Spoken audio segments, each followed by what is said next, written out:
Welcome everyone. Welcome back to Performing the World. Let's give ourselves a big Zoom round of applause for being here. Good morning, good afternoon, good evening. Thank you so much for rolling on with us. Day 2, Performing the World. Once again, a big shout out to anyone who's hosting a watch party globally. Seen some pictures, some nice pictures already of folks in South Africa, Antwerp, and other places around the globe hosting watch parties. We're going to keep rolling on. Earlier, we had an amazing presentation from Ecomanca. And now we're going to take that plane over to a big hotspot right now. Right now in this world, a lot of people do not have peace. But these individuals are continually fighting for peace. They are combatants of peace. And they are breaking the cycle of violence. Yeah, okay. Hosting to the Zoom stage, Chenalan and Suleiman Khatib.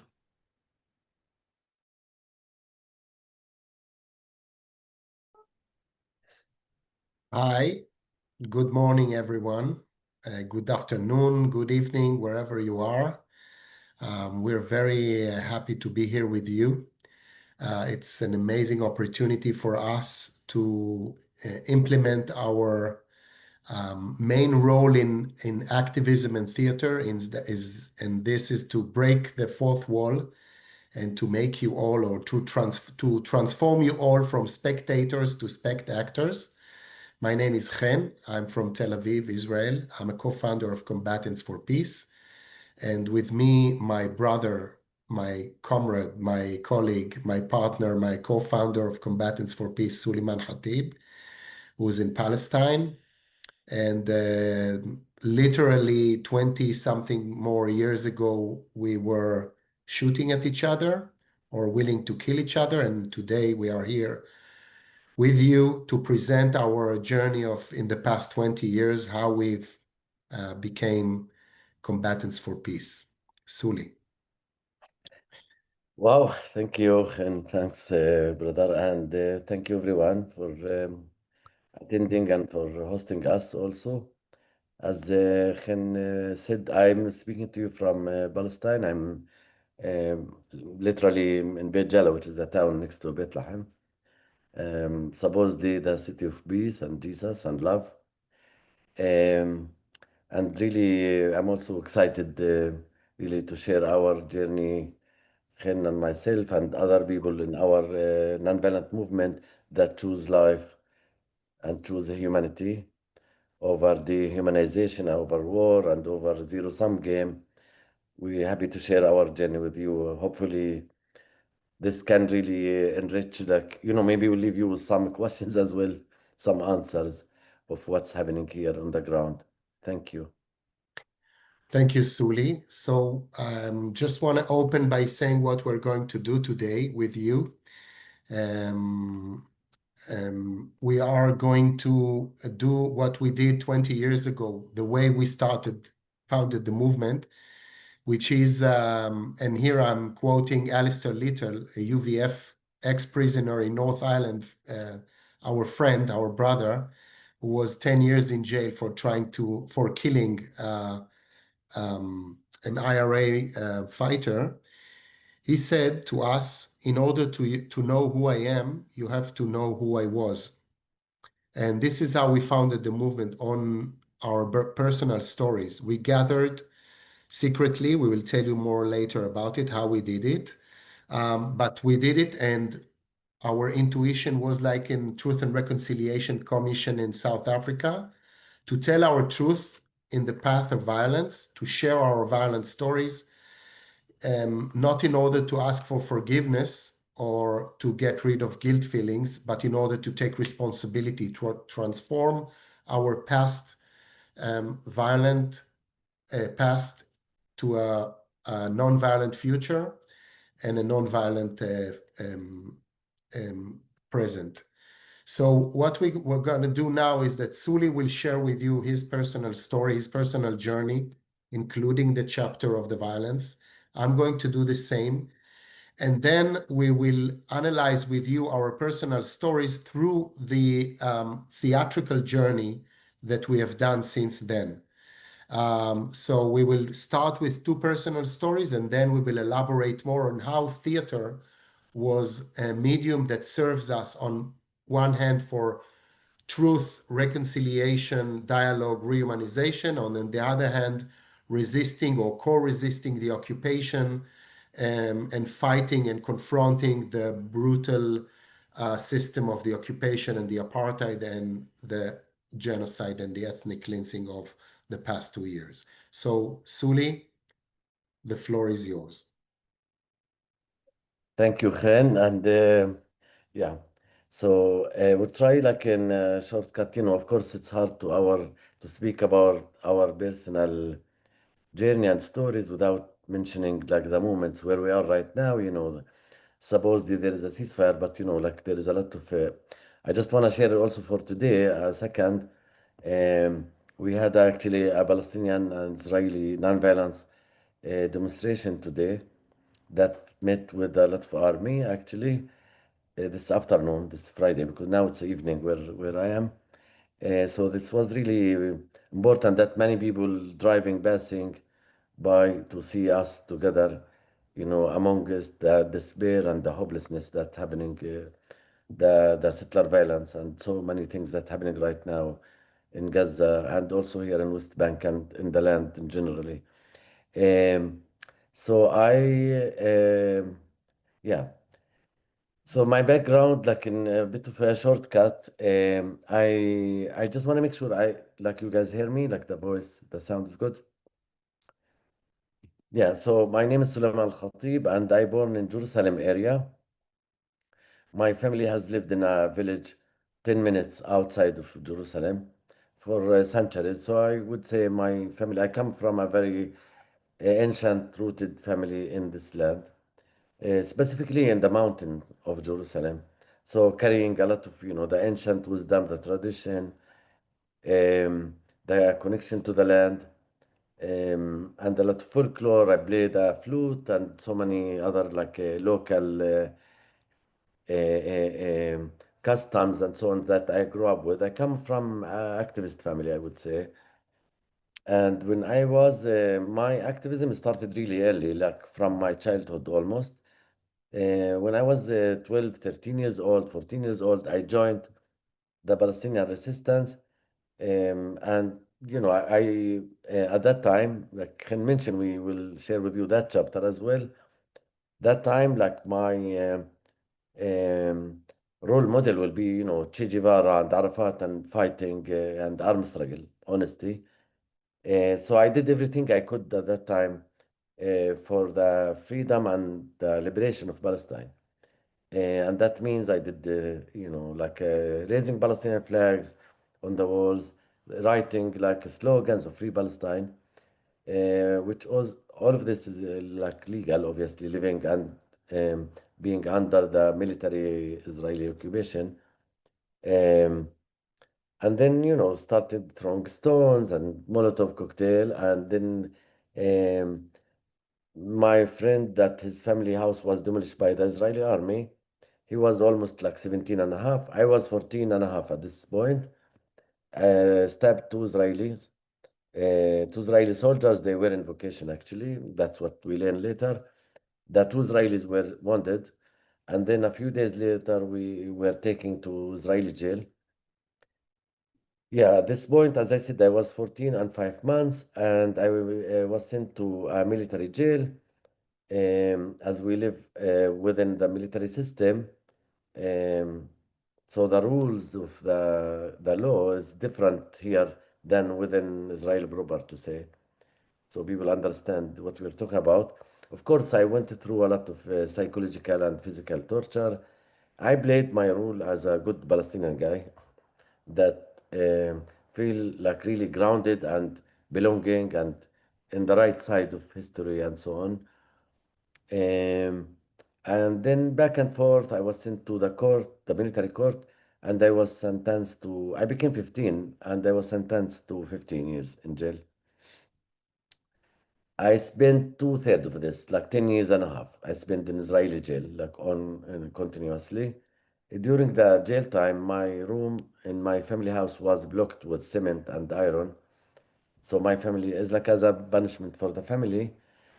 Within the prisoners community in jail and within the jail system, I was very active as well, and that means also, I mean, Khen mentioned like our friends in Ireland, we learned from the Irish prisoners hunger strike in the 80s that some prisoners did and succeed, and also some of them died. Palestinian prisoners, we used to do a lot of food hunger strike. we, we call it like salt and water because we drank a lot of water and salt to survive. The first hunger strike, I was 15, was for 16 days. Means we didn't eat for 16 days. Very harsh. Um, with 120 kids. I was living with teenagers in jail. The last food hunger strike was 17 days. That was my longest hunger strike in jail. And in between, a lot of food hunger strikes for a day, 3 days, a week. This is one main strategy we use in jail to improve the daily life in jail. That's how things works. And that's for me the first time I explore and discover what we call now, like there is another way, like than to say violence and armed struggle. That's how I find that non-violence works. And here maybe we leave you with a question really how to convince people in the world generally, not just Palestinian and Israelis, how to convince people like that non-violence work. It's not easy thing. But for me, this was a very personal through my body as someone when I was 14, I thought violence will brings my freedom. When I was 15, I used my body with other people and it worked. And that's for me a very practical experience. Um, of course, jail is not a peace academy. When we talk about transformation in jail, in my case, it was a long, long journey. There was a lot of violence, a lot of torture, policies, and so on. Because of the time, I'm quickly describing this. But basically, I worked in the library in jail. I studied our narrative. Like we live in the same land between the river and the sea, but with different stories. So I studied our narrative. I studied the Israeli narrative in Hebrew. I studied Hebrew also to learn your enemy's language. That's the truth. I knew some Hebrew from home because my family lives around Jerusalem, so they knew some Hebrew. It's not strange for this land, obviously. Um, yeah, and through as I said, like a long journey, it's less intellectual and more like spiritual, I would say. I come like quickly to conclusions of one, there is no military solution for our cause. That's as simple as that. And this is not one time you realize it, you sleep at night and you wake up in the morning, you see the light. It's not exactly this. So it's really a lot of thinking, a lot of reading, a lot of conversations, a lot of feelings, a lot of many elements. And the other thing also like the zero sum game, I come also to a place or to realization that the idea of us and them, it doesn't actually exist practically. And of course, that doesn't really take away the power dynamic, the history, um, um, yeah, like the traumas, the collective and the personal traumas that happen here. And also, I have to say, for me personally, I was always generally in jail, also feeling grounded and never lost hope, and a lot of culture around steadfastness or resilience. My sister, born when I was in jail, my brother was in jail.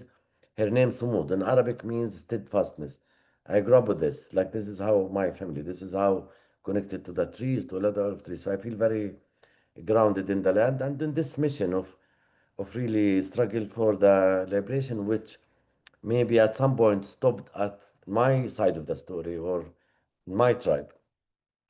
Through the time, I saw that there is a connection, a deep connection, that what we would say our freedom is really connected. And obviously, I could say that there will be never this land. I studied a lot of history in jail, and I'm very like connected to this land that has never been um, belonged or owned. To say I'm against the term owned, but belong to one group. Always, in all the narratives, what I find in all the narratives, including the Israeli narrative or the Palestinian narrative, Actually, this land has been populated with all kind of populations, especially this place of the world, the crossroad here, and religion. And also, I find that Arab and Jewish did have lived together for centuries. So there is a bit of answer in the past as well, by the way, because we speak about the past always with trauma and this, but actually there are a lot of more beautiful memories where also I carry this through my family, through my lineage, and so on. Anyways, also I come from a family that practiced something we call sulha in our culture over thousands of years across the region of the Mediterranean, I would say. Sulha means reconciliation. That can mention the term reconciliation a few times. And actually, this is kind of a conflict resolution, a tribal system, which has been actually, when we speak about South Africa and the Truth and Reconciliation Committee, there is a lot of lessons to be learned from there and also from our own culture. So, this all and many other reasons set me on a different stage after jail to find partners and alliances within what we call the other side. Working with the other side is not accepted. Hen spoke about Ireland, both Christian and white. It's not something exclusive for Arab and Jewish. Everywhere, also in South Africa and any conflict zone in the world. And obviously, like there is always really tense, controversial conversations. You know, when we speak about two sides, is it sides or it's like one side? Is the victims, the oppressed and the oppressor, of course, it's there. But for me, I don't feel victim, I have to say. Obviously, that's the conditions, the system we live in. My side of the story is totally a victim. I am aware of this, but I'm also, my conscience is like putting me in a place. I have a choice, and I choose life and non-violence. That's what I choose. Not because I don't have other options, but this is how I believe in my heart. The way, because I think in the experience here, the journey, the way is really as important as I'm not so much goal oriented. I'm not like this. Um, so yeah, I since like almost 20 years, like next year we actually, I don't know to use the term celebration or commemorating the foundation of Combatants for Peace. I'm very proud to be part of this story, to writing a new history, a third narrative, a new narrative that really exclusive, that really doesn't compare who's victim, who's like, in all conflicts, who was here first and so on. There is no like black and white in this, and there is a place for everyone here and elsewhere. And I believe, um, yeah, like that's joint and or this partnership and alliances between him, myself, and others in Combatants for Peace. We represent so many people actually. Um, in the movement and beyond that, there are other organizations. And I believe we represent a historical path for life and humanity and humanization while recognizing the reality, where we're very grounded in reality, where violence, hatred, and the ongoing occupation, the massacres happening in Gaza, the settler violence happening in West Bank, and everything that's happening in this land actually, and the denial of each other's right to exist and so on. All of that is true, and our existence is also true as a people that choose partnership and life. Um, yeah, and I feel this is the mission that really I feel it's possible. That's my trying to say. It is possible, and it takes time. And I finish here. We have now it's the olive harvest season.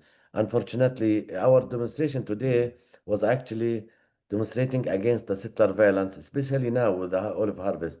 Settlers has taken over the Israeli politics. It's not on a side, a couple of kids. It's not this. It's really into like a very important part of the system supported by certain specific, I mean, the Israeli government, but specifically within this government, there are a few very radical ideological ministers um, that support these settlers actually. And specifically with the olive harvest, they really attacking Palestinians. So there is no really olive harvest season, which is supposed to be a very cultural celebrating season with songs, with music, with family coming together, also economy. It's a lot of people depend on that. Unfortunately, it's not just they harm the people, rather they even harm the trees. And but for me also, in the same time, these olive trees, we learn from them in our culture. I'm trying to translate. They planted trees, we ate, and we plant, they will eat. So our journey is not really necessarily the fruit of this will not necessarily see in our lifetime. It's for generations. But I also can say in the last 20 years or more, I can see the results of our work. Obviously, I'm not number person, but I mean, we'll speak more later what we do. Um, like the joint memorial ceremony, which Khin directed in the last 20 years, it started with maybe 200 people. In the last few years, we have thousands of people. It became the second largest memorial ceremony in the land and become a global event. So I believe this freedom actually and building this community together and is a really a model for our people to show that there is other possibilities. What possibilities are there? Hand back the microphone to you, Habibi. Thank you. Thank you, Suli. Um, and as you can hear, Suli is connected to the trees, to the soil. And later on, we will see more of how he is connecting this to theater and to performance, and to the ground to the land as a stage. Um, so I want to begin my story by saying that it is a question where to start the story. And my story begins with my grandparents. My grandmother and my grandfather, they left Europe a minute before the Holocaust because they were the only Zionist of their family. And this reason saved our family. I mean, we will talk later, maybe. We will mention Zionism, anti Zionism, non Zionism, post Zionism. But the fact that my grandfather was the crazy Zionist of the family, went to Zion and built a home here, and then went back to Europe, took my grandmother and their daughter, my aunt, and came to Palestine. And then my father was born here, not in Europe. That's what saved our family. And nobody told me that. Nobody explains in Israel that Zionism, that the people in Europe who were Zionist actually were saved. Because my father grew up with no uncles, no aunts, no grandparents, no cousins. My grandmother and my grandfather lost all their siblings, all their family members in in um, in death camps.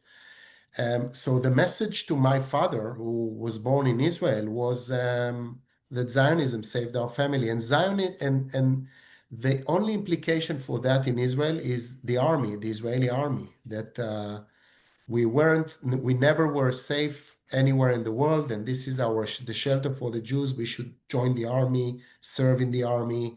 The army is almost saint in Israel. There's a mandatory service for 3 years for men and 2 years for women. My father fought in 67 and 73. And I actually had a dream to follow my father's footsteps and to become a war hero and to serve my time, my shift in the army, to become a combatant soldier. And since I remember myself, I had another dream. I knew that I belonged to theater. Since I remember myself, I knew that I'm an artist. I knew that I will do theater all my life. But in Israel, the first profession that you learn is army, soldier. And any other dreams has to be postponed after you fulfill your duty as a soldier. And I grew up with all the books and the films of war heroes and how the army is the answer to anti-Semitism and to the Holocaust and the never again. And so I was kind of waiting to join the army. I was kind of waiting to fulfill my first role in life. And indeed, I joined the army, but it was the very, very beginning of the first Intifada, 1987, 88, when it just erupted. Palestinian uprising in the West Bank and Gaza. So I found myself invading houses, chasing children, suppressing demonstration, shooting rubber bullets and gas tears, grenades, and yeah, I mean, I had this fantasy of becoming a war hero, and I find myself doing very dirty police work. But the fuel of the Never Again and the Holocaust and the Jewish shelter was so strong that the justification was that we're living in a democratic state and we cannot pick up our missions. That's the rule in a democratic state. The army is fulfilling government's mission and so on. So I served everywhere. There's no city, town, village, refugee camp in Palestine, both West Bank and Gaza, that I haven't served in, or it was the very 4 years of the first Intifada. So for me, occupation is not just a theoretical word of a concept. It comprised of hundreds of people that I've arrested, hundreds of nights that I was walking, imposing curfews in refugee camps, arresting people, invading Palestinian family homes. Um, and I once in 1990, I actually kidnapped a 10 years old child from his own bed in Deir el-Balach in the Gaza Strip. And I'm saying kidnap because it was, I got an order to arrest someone who threw cocktail Molotov on our Jeep in Deir el-Balach. And I thought that I'm going to arrest a wanted person. And I realized that when we walked secretly and quietly into the house, invaded it, and the intelligence guy knew exactly where the boy is. And when we took him out of his home, I realized that this is a 10 years old child.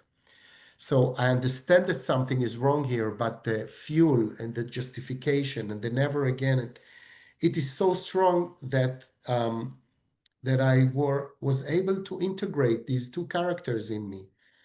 And then I was released from the army after 4 years, and I went to theater school, and I became a professional actor in the repertory theater. And in Israel, and as a theater student and as a professional actor and director in the repertory theater, you are obliged to 1 month a year to serve in reserve duty. So 11 months a year, I'm an artist, I'm a free spirit, I play in the repertory theater, I'm a citizen of a democratic state, I demonstrate for peace, and 1 month a year, I'm an officer. I became an officer because the motivation was so high that I wanted to serve an additional year in the army. So 1 month a year, you are an officer of a military regime. So once I was already a professional actor. I got my main role in the repertory theater. It was actually an American play by Clifford Odets, the Jewish playwright, Awake and Sing. It's a play about economic depression in 1929. It's about a family, Jewish family in the Bronx that are really broke, and the grandfather and the father are unemployed, thinking of commit suicide and so on. A lot of people jump from the rooftops in that depression. And I am the revolutionary guy in the family preaching to my family in the living room. It is not that we have to change our behavior or find a good job or so. We have to change the system. The system is the problem, not us as human beings, as citizens, as subjects in the society. And that day in 1997, I was a major already in the Israeli Reserve Army. I took off my 3-suit part, wore my major uniform, and drove 40 minutes from Beersheba Repertory Theater to Gaza Strip, and I was a commander of a checkpoint in the Gaza Strip. And I was already kind of a professional actor, studied Stanislavski. I knew the 7 question, how to justify your character. So on stage, I'm justifying the revolutionary young guy who is shouting that there is a need to change the system. And in my real life, as a citizen, like Ralph Berger, the character I was playing on stage, I'm obeying to orders and doing the same things that the system is demanding me or telling me to do. But the fuel and the never again, the justification is so strong, and it's only 1 month a year. And then next week, we're going to finish our reserve duty and return to the theater and do peace demonstrations and so on. So it's kind of easy to slip into denial and go on with your artistic life and life in free Tel Aviv. And then another change was happening. It was July 2000. Arafat and Barak went to a peace summit. I just remind you that between 93, 92, 93, when I was released from the army to the peace summit, July 2000, there were 7 years of peace process. That was another justification saying, it's temporary. We're about to have a Palestinian state. And I could justify not only never again, but it's temporary and there is a peace process and we will end up with 2 states and I will be able to release from this role of an officer of a military regime. And then Barak and Arafat came back to the region. My prime minister Barak said, there is no partner. The Palestinians are not willing to bring an end to the occupation. I knew that he was lying. Maybe Arafat was lying too. Then he said there is no partner, but I decided that I knew that he was lying, Barak, because for 7 years, 1 month a year, I'm going to the occupied territories and I see the reality. Expansion of Jewish settlements, doubling the amount of Jewish settlers. This is not a way a democratic state who is committed to a peace process behave. It's like, negotiating how to share the pizza while eating it. But still, I wasn't able to refuse. So in April 2001, I was called up again I was directing in the Repertory Theater. I was called up to serve in the second Intifada already. That was a whole different game. It was a war zone. It was shootings and suicide attacks. And I was in charge of the area of Bethlehem, Husan village. And so one day, one of my soldiers, I was a major, as I said, called to me and said, there is a taxi filled with children here in the village of Husan. They say that they have to take the children to the hospital in Bethlehem, but they don't have the proper permit, because back then all the cities, the towns, the villages in the West Bank were totally sieged and blocked. So he said, I cannot deal with it. Come and deal with it. So I went there. And at the moment I was going off the Jeep to deal with the taxi driver, I got a phone call from my wife. And she said, I'm sorry to interrupt you in your reserve duty and so on, but I'm at work. I cannot pick up our daughter. We had a 2 years old daughter back then. She's in the kindergarten. Please ask your mother to pick her up. And then I said, of course. And I hung up and I called my mother and she said, of course, she was so proud of her son, major in a reserve duty. And she said, of course, I will pick her up. And then I hung up and I went to the taxi driver and I said, you don't have the right permit. You're not allowed to go to Bethlehem. There's a very easy way to get the right permit, turn off, do a U-turn and go back to the village. So we didn't let them pass. And as Suli said, it's not that we get an epiphany or we see the light from violence to non-violence, but I remember that moment. It was a crack. It was the last drop of fuel of justification that I'm doing the right thing. Here I am, loving my father, a devoted husband to my wife, a responsible son to my mother, and very responsible father to my child, and totally blind and shattered to other Palestinian children. They are different creatures in my eyes. And I'm not crazy. I'm not a psychopath. I'm not a, I mean, as Avner said in one of the Israeli folks said, we have something in common. The dehumanization, the willingness to kill people that we don't know, or to dehumanize people that we don't know, is common.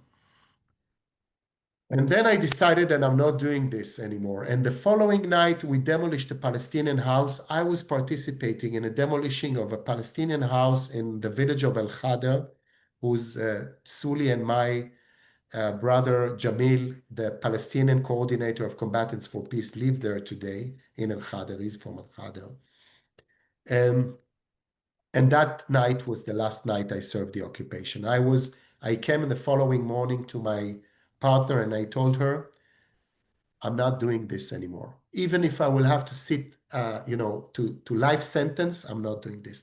So we initiated, I found out there are a lot of combatant soldiers and officers who feel the same, who've been betrayed and failed by the country, by the state, by the lies that were told to us.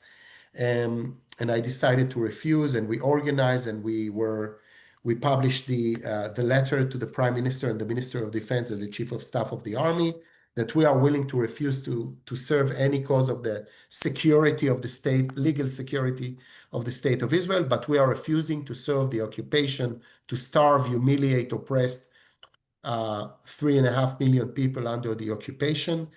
It was a blast in the news, coup d'etat, traitors, shame of Israel, and so on. And for a year or two, we addressed the message to the Israeli society saying, the occupation is the destruction of the state of Israel, destruction of democracy. And then Sharon, partly because of that, it is documented, partly because of the refuse movement, he decided on the disengagement plan from Gaza.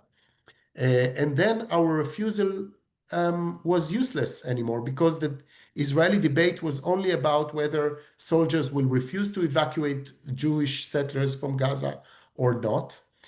And then in 2004, when he came with the plan, someone told us, that there is a parallel group in the other side, Palestinians like you, high-ranked, very credited. Like I'm a major in the Israeli army. Suli was 10 years in jail. It's even more than a major.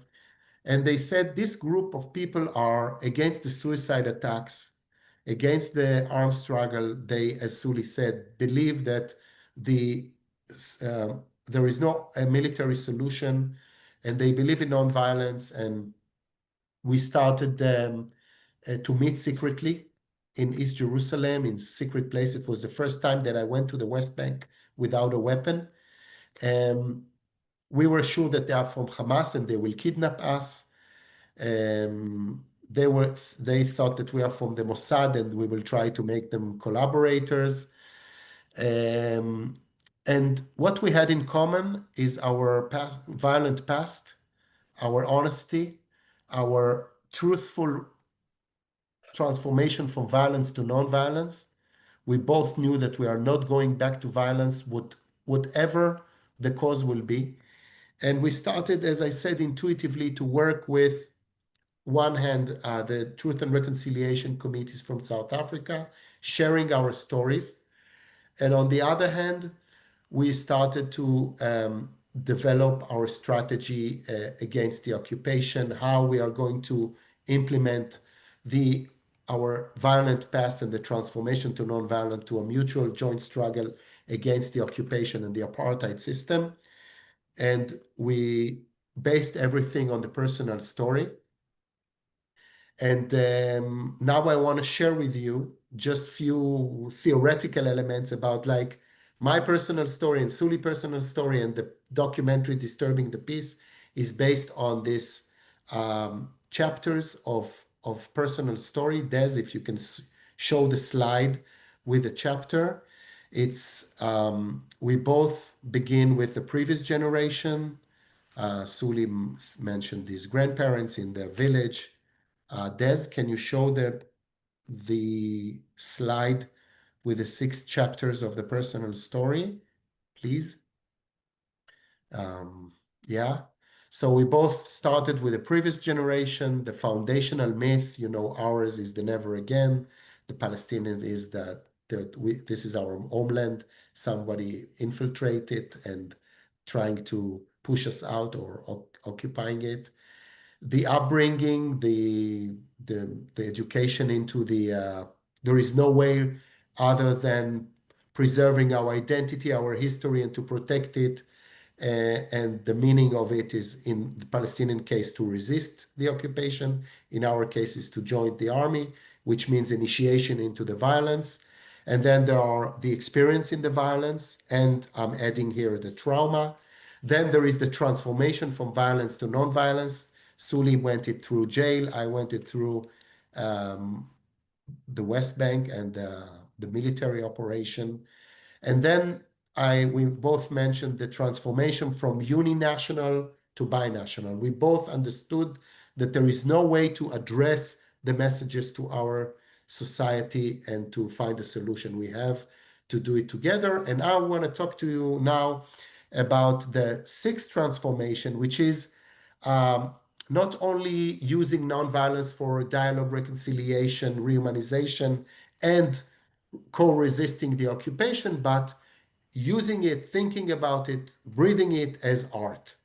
And this is something that we have done since day one, that we realized that we need to be creative and to think in an innovative way of nonviolence as a culture, as a binational culture.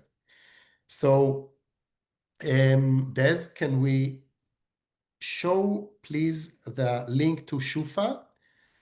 So now I want to show you some short excerpts from the beginning of the movement, 2005, 2006, how we started to use theater of the oppressed by the Brazilian Augusto Boal, how we developed the homogeneous model into a polarized model. Des, can you show the Shufa link, please?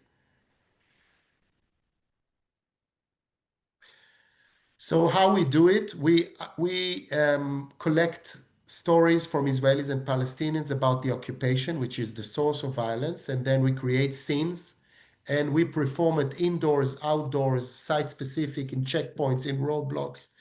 And the stories are always a story that the dramaturgy of the scene is very simple. It's based on an oppression story. And this story that, Des, can we see the... Yes, it's playing right now. No, I don't Des, see I it. think you didn't switch screens, so we don't see it.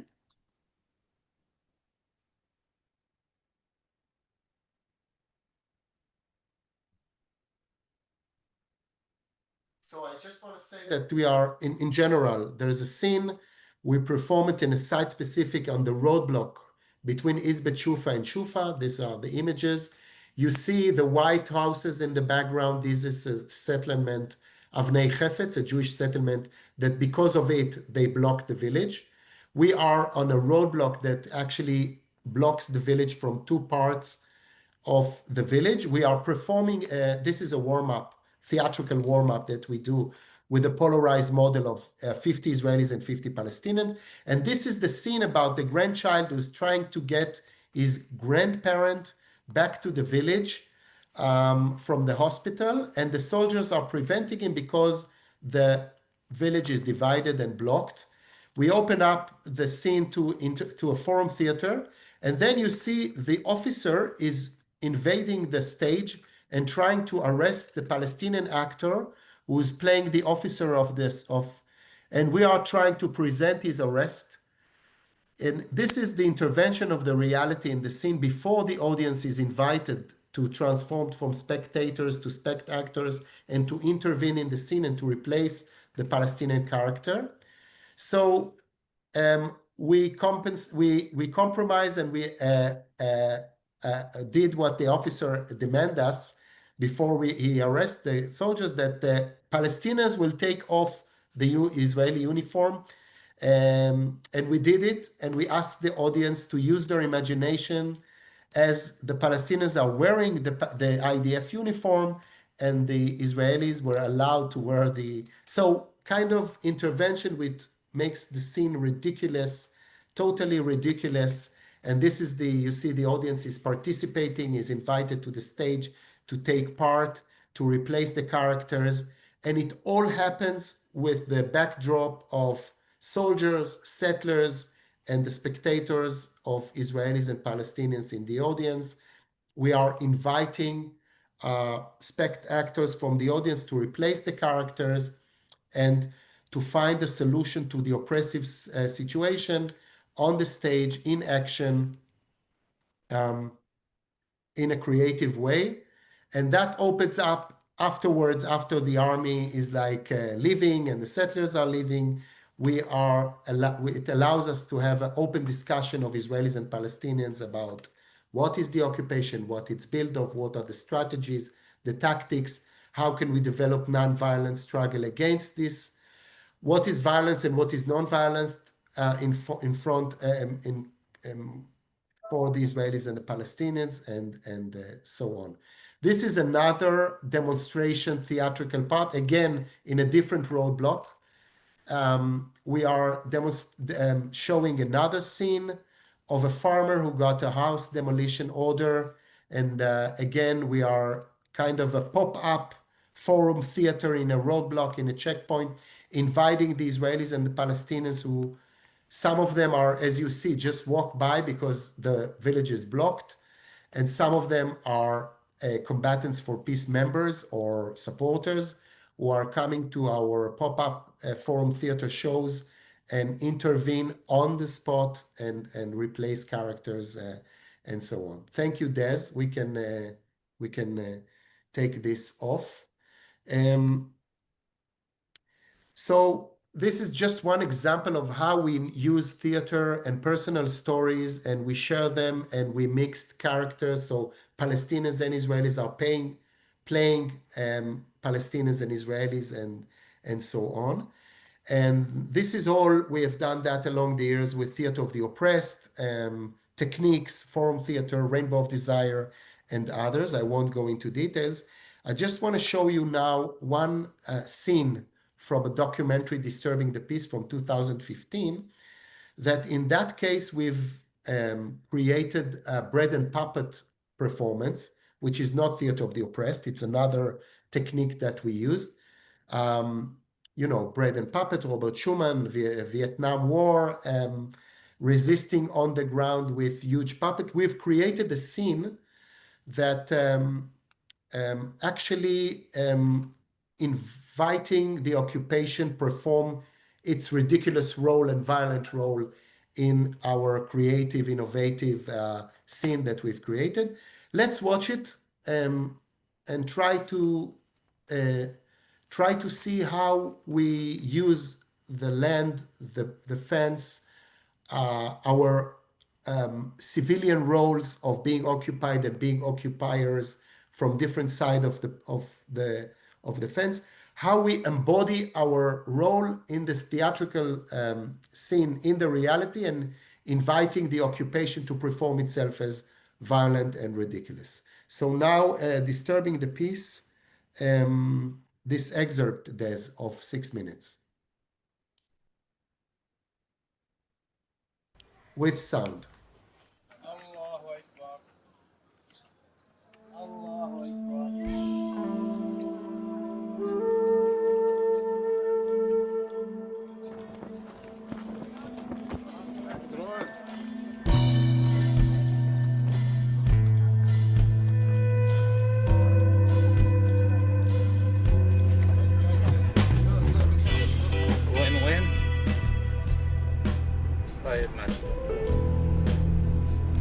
هلا بلغوني انه في جيش بالمنطقه، وهذا الشيء عماله بعيق كل التدريبات اللي بنسويها. يعني عمالنا بنشتغل على الشيء المفاجئ اللي راح يكون موجود في الشارع في المنطقه.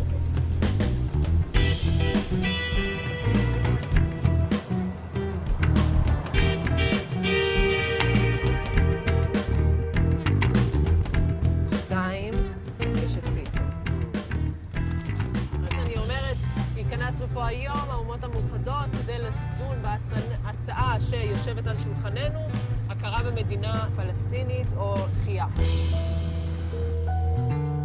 قبل 26 سنة راح الرئيس الراحل ياسر عرفات للأمم المتحدة يطالبهم بالتصويت على إقامة دولة فلسطين، بس للأسف التصويت ما مرق. اليوم راح إحنا نجتمع وجنب هالجدار لنعيد التصويت مرة ثانية. I look at these walls and I'm thinking these walls perpetuate the fears that generated them to begin with. The thing that separates us is a metaphor as well. It's a symbol of our will to be together. And we are going to use it.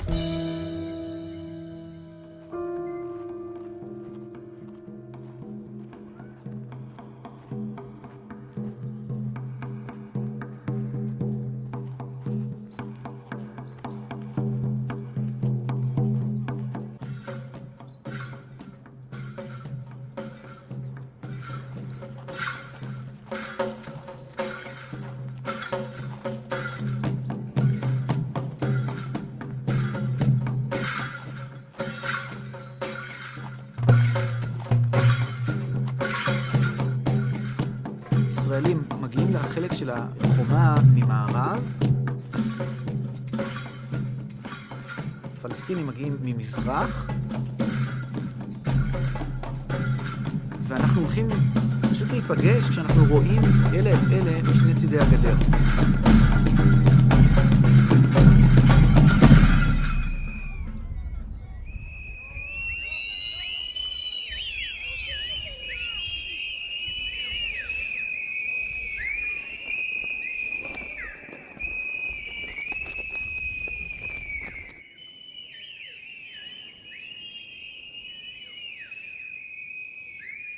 התכנסנו כאן היום, האומות המאוחדות, לדון בהצעה, קבלה או דחייה של הצעה למדינה פלסטינית. רוסיה. כן! שוודיה. כן! הולנד. כן! אנחנו נגיד כן גם לעצמנו, כי העול של המשטר הצבאי הוא עולנו, לא רק עולם. ישראל. ישראל! ישראל!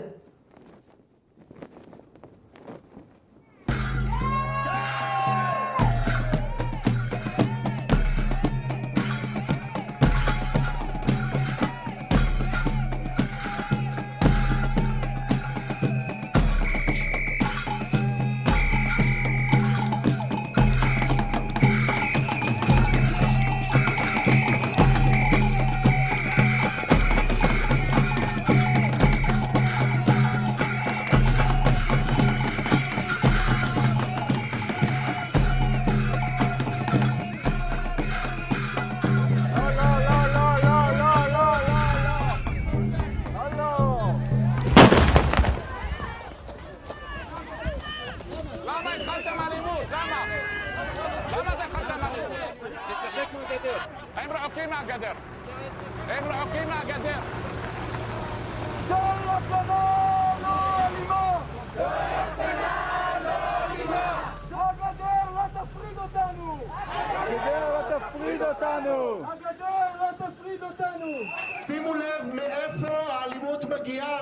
יש פה שני צדדים לא אלימים, ישראלים ופלסטינים שרוצים להיות ביחד, ושימו לב מי כלוא בין הגדרות. All of a sudden they seem to me like prisoners, that they are trapped in this space, forced to play their role and imprisoned in violence and hatred. אנחנו מזמינים את כוחות הביטחון לפשוט את המדים ולהצטרף אלינו. We always keep a door open to that there is an alternative to what you're doing now. We believe in transformation. And we believe the transformation can occur even in these radical or extreme situations of violence, because it happened to us. Thank you, Des. So I just want to sum up this because I think this scene from the documentary is kind of summing up everything we have to say, everything we've said to the world in the past 20 years. We are only presumably on two sides of the wall. We are on the same side. This is the us and the real us and them. There is an artificial, not real as a metaphor, I mean, not real division between us, that somebody put it there in order to divide us. And it's a metaphor and reality at the same time. And as I said that there, we are playing our roles. We are inventing new roles to play. We are inventing new scene that in that scene, Israel is supporting the declaration of the independence of the Palestinian state. And then the violence is separating us. And you see they are on automatic mode. The occupation soldiers are coming and they throw the shocking grenades into the Palestinian south without no provocation or whatsoever. And then stepping in as a joker, as we say in Theater of the Oppressed, and reflect on the situation and emphasize that the people who are locked or imprisoned or stuck in between are not us. It's them, the people or the violent, the people that are using and representing violence. And there is an offer for them to join us. And in a way, I'm quoting now Suli, although we are living the occupation, we are living the apartheid system, we are living horrific reality, we are not only feeling, but demonstrating and performing the fact that we are the most liberated human beings between the river and the sea, because we are struggling together, because we are committed to each other and to nonviolence. So I have some other things to show and to present. Maybe one thing more that I'm talking about the Israeli-Palestinian sphere, our Israeli-Palestinian arena. But I want to say that why we are talking to you, because we believe in the international community. We believe that you're not spectators, but spectators. You are not viewers or audience. You are partners, and you are. We are a lot being blamed to preach to the choir. We are in the business of activating the choir. And I believe that if you're here, you are part of our active choir. So we do a lot of work in the international community. I want to show you just one, now the photos, Des, please. So we create a lot of scenes. We've toured with our theater many times around the world. In this case, we've been to the Netherlands with a show. It was a forum theater show that we opened up the interventions to the audience. And Suli was playing himself, the Palestinian activist. Mayan was playing in Israel. You see Mayan on the floor. And Rima is the Palestinian Israeli citizen who is playing Suli's sister. So the scene was very simple. It's Suli and Mayan are activists and combatants for peace, working together on the Israeli-Palestinian memorial ceremony. And they have a Dutch international activist who is supporting combatants for peace. She's coming to Israel and Palestine to support the Israeli-Palestinian memorial ceremony, to become an activist in that ceremony, to help us. And then in Suli's house in Ramallah, Rima, his sister, the actress who is playing his sister, convinced her, the actress, can you go a little bit faster, Des? And we can see, yeah. This is the Dutch actress who's playing the Dutch international activist being pulled by the Palestinian sister who is supporting the BDS. Don't collaborate with them. They are collaborators. They are normalizing the occupation. And Suli and Mayan are pulling her, saying this is the only solution to the Israeli-Palestinian conflict, to the occupation, to the apartheid. Take part of the binational movement, binational community. She didn't know what to do. She's torn apart, and we leave the question open for the Dutch audience to decide whether they want to join the binational nonviolent community or to join the sister and the BDS movement and so on. And then we open it up to a forum theater to invite the audience. And in the intervention that the Dutch audience replaced the character of the Dutch woman, we implanted another technique, which is the invisible theater. So in that, while after 3 interventions, Maayan and Rima were starting to fight and be very violent. Maayan threw a chair on her, the Israeli actor, threw a chair and started to almost beat up the Palestinian actress. And I kind of lose control. I was, Des, can you take off the pictures, please? I was talking to the Dutch host, and it was an embarrassing moment of violence on stage, uncontrolled, unplanned. They were shouting at each other. Suli was confused in between the conversation. Maayan and Rima went very violent. I was kind of discussing with the Dutch host what to do next. And what happened there happened what is happening in the world. What's happened in the theater is the audience, and then I shout freeze, and Rima and Maayan and Suli and I were frozen. And then Rima and Maayan hugged, and I said that was the last scene, the closing scene of the performance. It is invisible theater. It was directed, written, and acted by all the actors. It was invisible theater, and you could literally hear the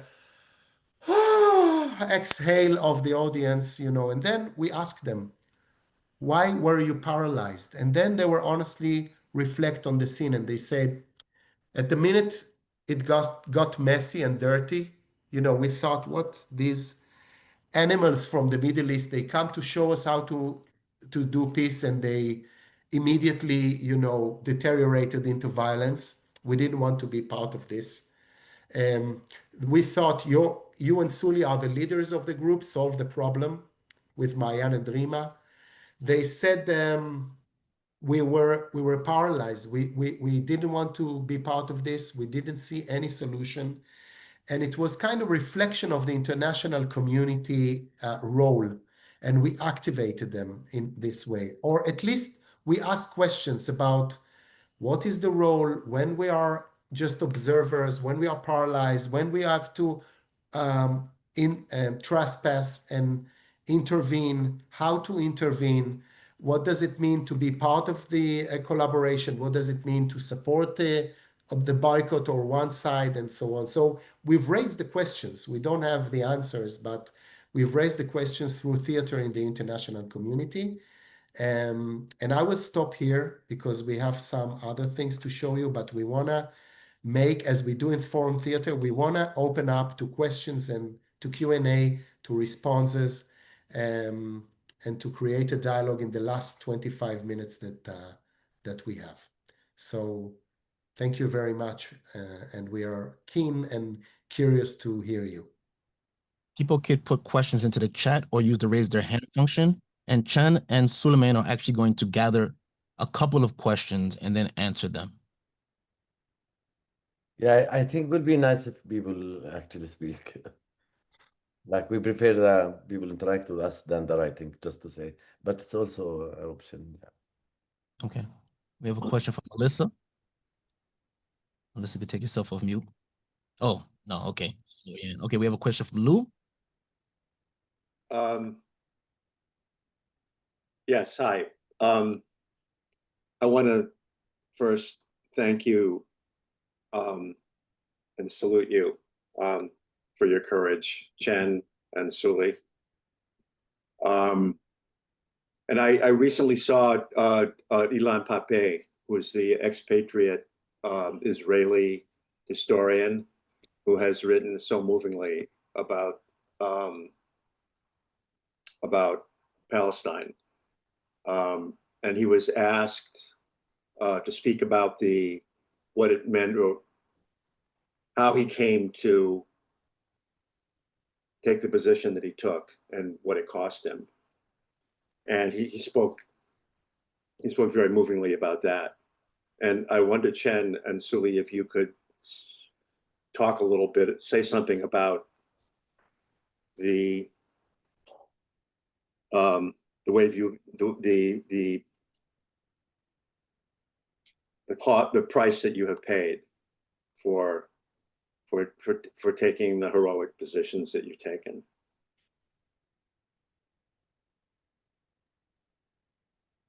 So, Des, should we take some more?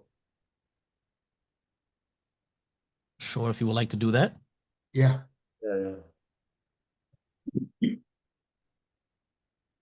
Does anyone have any questions? You could put them into the chat. You could raise your hand.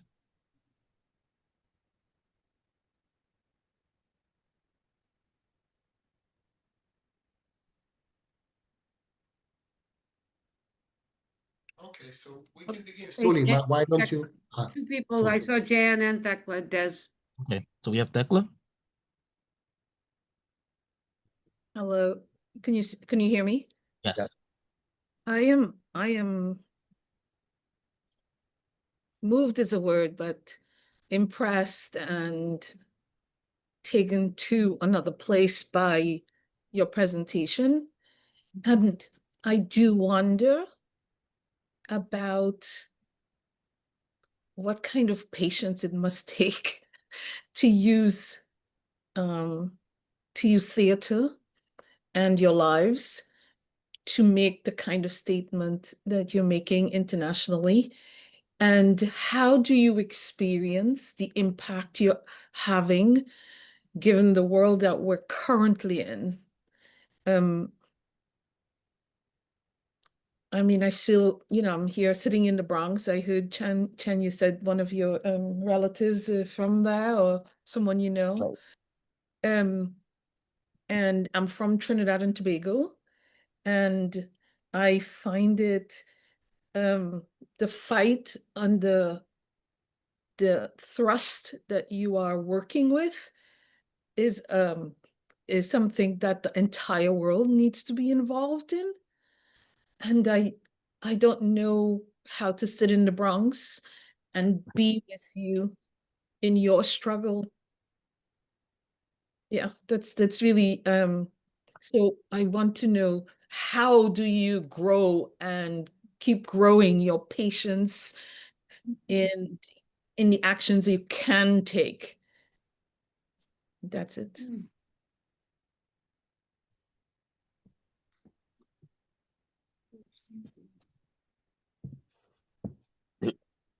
There's others with questions, Sandy and Emily. First, just to share, I feel so shaken by your presentation. Chen, I was thinking I found so helpful the description of your family story, as I too, first generation American, a family destroyed in Europe, has their story, and the prison that the story represents for us, and the way in which you and Sully describe a way of breaking out of those chains are just tremendously moving to me, and I feel so grateful to have seen and heard about that today. So really, I just want to thank you both for your work and for what that means to all of us. Thank you, Sandy. And I can't hug you through the Zoom, but I would if I could. And then you do.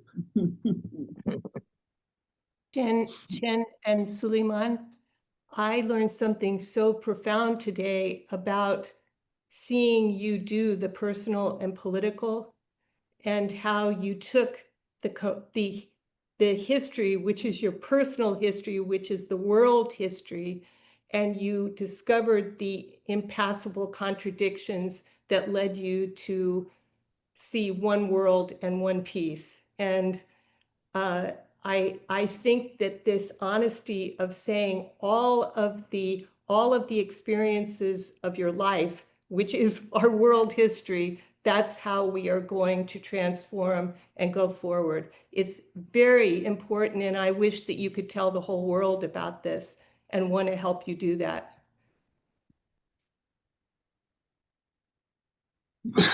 Thank you. You. Howard, or Hi, I'm Howard's partner, Adele. I just wanted to say that Combatants for Peace has been a major, I'm also a first generation. Combatants for Peace has been one major inspiration and healing force for me since I learned about it several years ago. I spent 2 years writing a song. It's called Can We Talk? And it's really focused more towards the Jewish community in terms of opening hearts and reaching them. So if anyone's interested, I'd be glad to share that song. But I mean, share how to get that song and send it to people.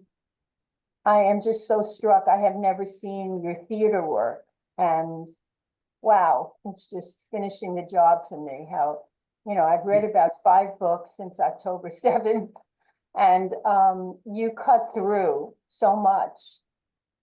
You cut through so much, again, with the stories and then with the actual live theater. I mean, where you actually do it. It's very striking, and I'm just very grateful. Thank you.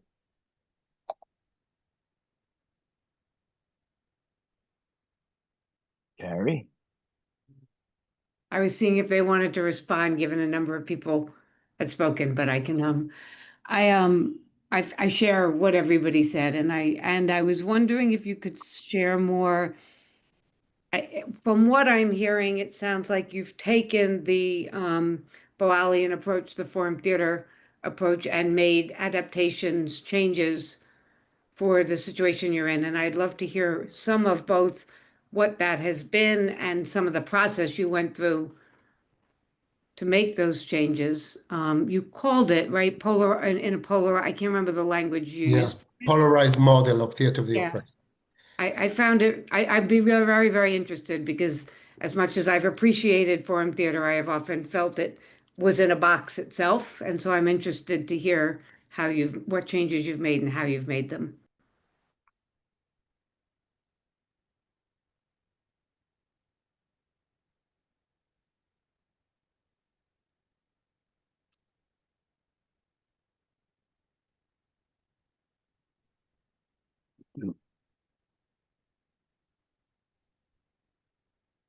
Chen and Suli, do you want to respond to all of those, or do you want to ask others? Yeah. Suli, why don't you start? I know what you're going to respond on. Yeah, we've done a lot of work together, Khin and myself. Also, I'm also have to say, watching Khin representing the theater, I also got really emotional. The same, really incredible and moving, and also, yeah, I feel like, I mean, we're with people here that I feel also you guys are activists by yourself, and we're on the same page and dealing with the global problem, and so I feel really home here, I have to say. Yeah, so I feel also to be myself and my truth at this point, and like always, but yeah, listen, lecture mode. Yeah, and also being really vulnerable, not finding really one theory of change that can change the world. It doesn't exist anyway. It's a whole journey. So I just like a really quick response. What come to me, the feeling that we all here really longing for the same thing. Whether the one, and I don't know where everybody is, but I can like quickly from the names here, people in New York, in Europe, and Africa, and in the land here, everywhere.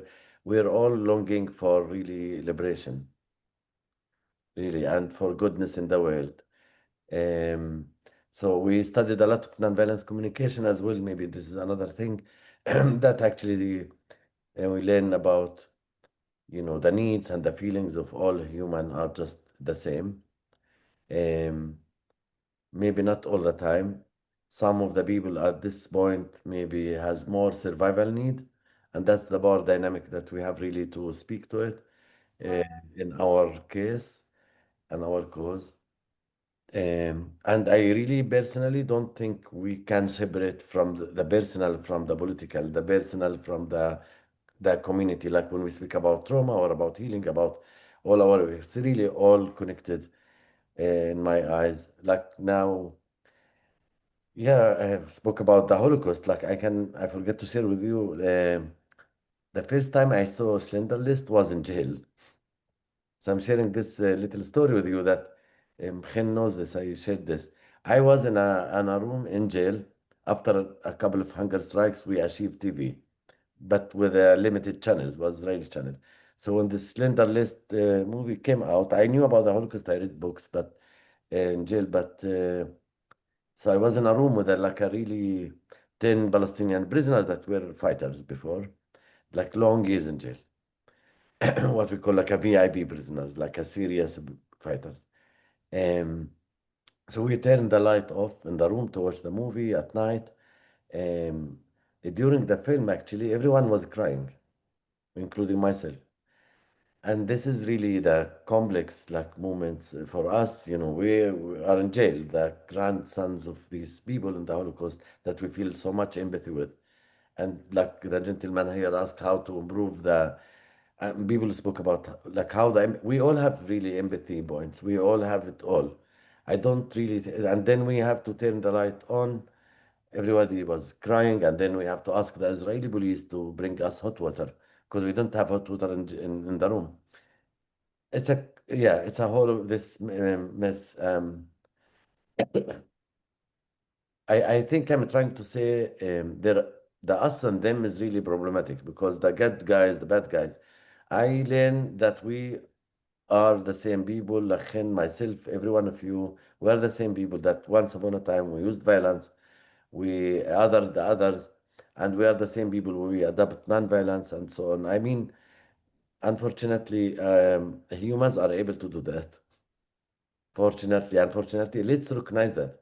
And maybe my invitation to myself and to all of us is really um, the humanization thing is very hard, actually. It's very hard because it's easier to dehumanize and to stay in we're the good guys and they are the bad one.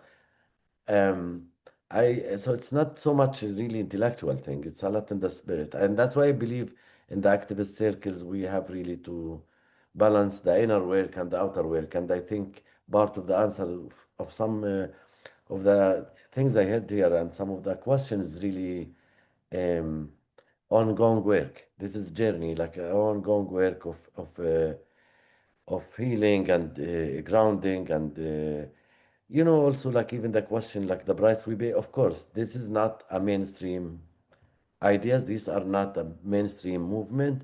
We are attacked by all sides, all the like not all the time. Sometimes less, sometimes more. Um, it triggered to the public narrative, of course, and I see both of it, like the lose of some of our friends, our communities, where we come from, and sometimes the family boycotting, and it's not easy. Work with the enemy or the other side is not accepted anywhere. So definitely there is a price to pay. And the good news is, and hopefully many of you doing theater or activism in different form in your communities actually, that you create chosen community. And I want to speak to that actually. There is the family that we born into it, and then there is the family that we choose to. And for me, my heart is fully happy, I have to say. I feel privileged even in my choices. I feel free. I feel actually gaining a lot of love, a lot of really like a chosen family that I choose. And I'm okay not to be loved by everybody. Let's put it this way. And to be criticized. Um, and I feel really strong, and I feel this partnership is what kept us together after October 7 and after the genocide in Gaza. This is not something easy to pass through together. Even if it was my family, maybe they will break.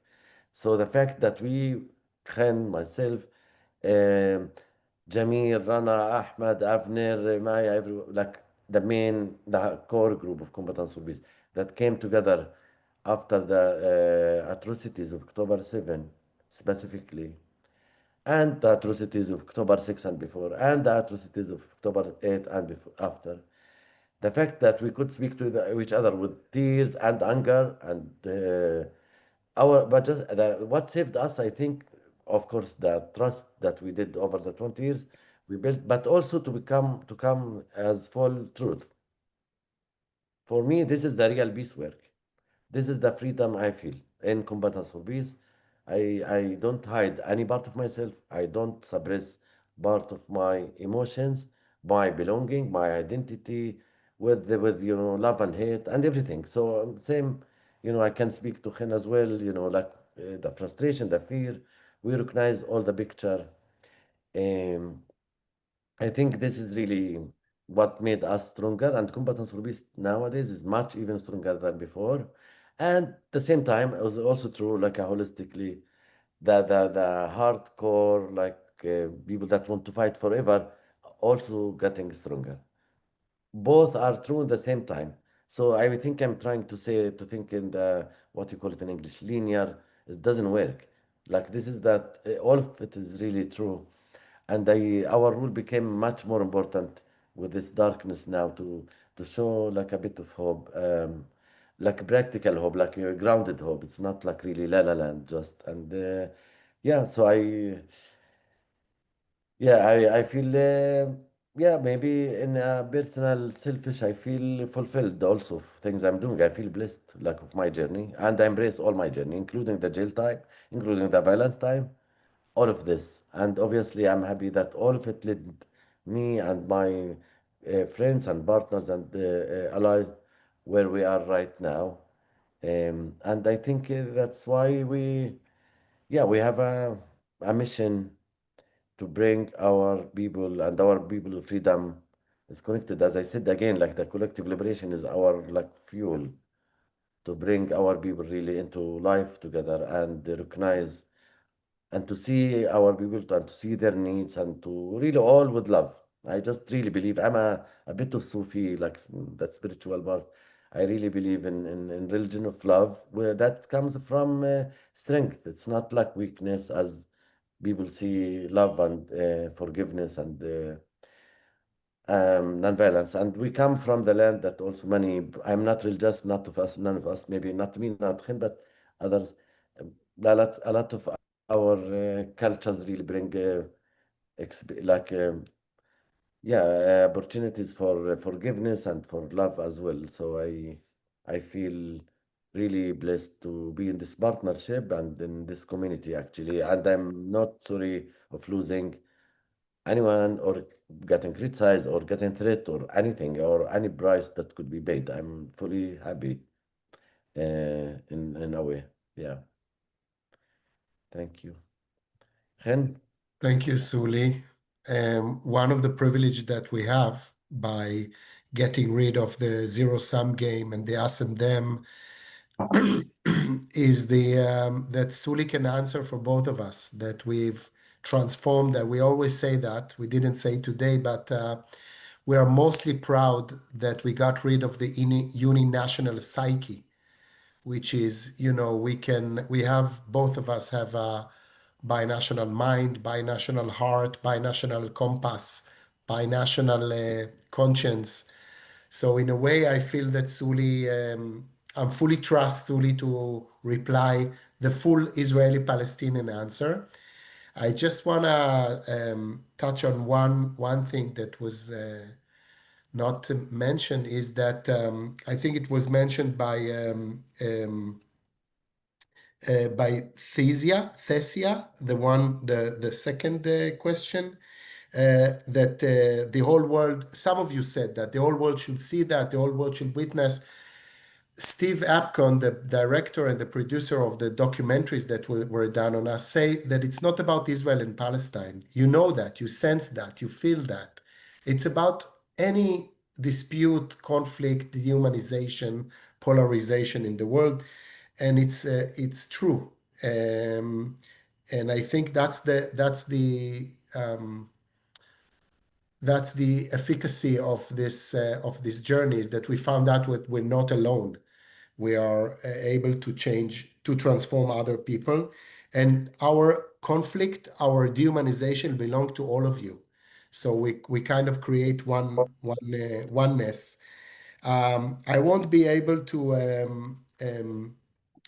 answer the TO, the Theater of the Oppressed, Boal question, but I'm willing to continue the dialogue afterwards. If you can write to me, Carrie, I will be happy to send you some materials of the expansion of the polarized model from the homogeneous model.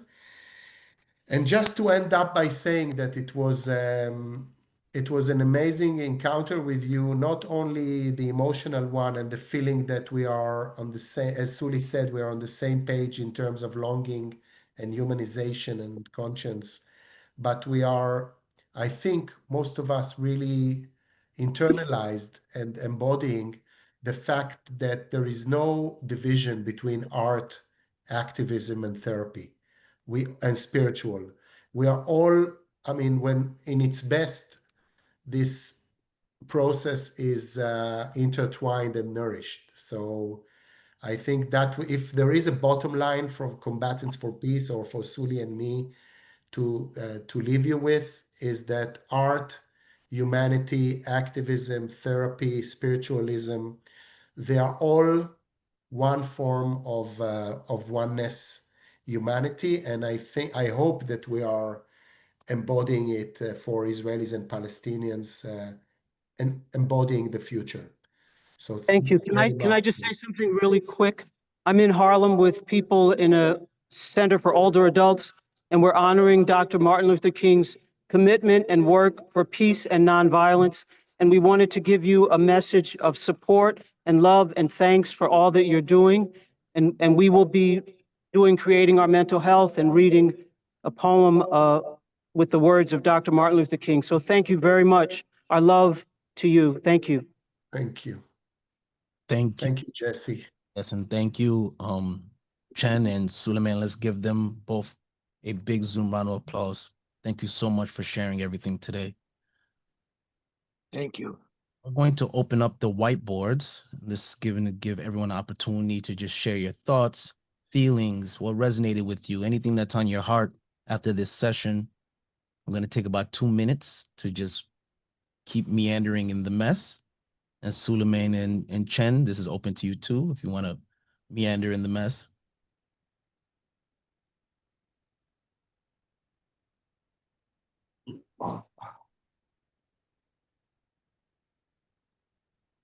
There are some tools on the side, pens, markers, post-its, texting tools, shape buttons.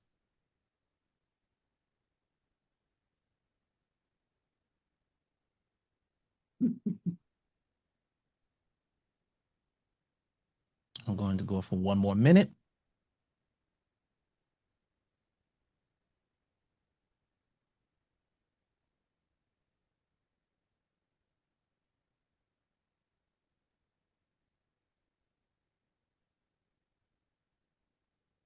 All right.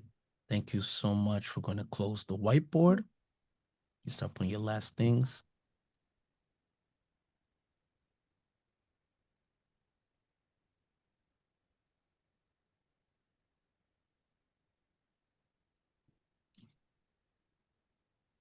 Okay. Coming up later on at 3 p.m. Eastern Time is Arts into Acts Performance, Migrant and Refugee Arts Crossing Borders and Rebuilding Bridges Across Europe at 3 p.m. Eastern Time. Great. Next session. So we will see you a little bit later. Thank you so much for attending this session of Performing the World. Thank you once again, Chenalan and Suleiman Khadid. And good evening, good afternoon, or good morning to you. Peace out. Thank you. Thank you all.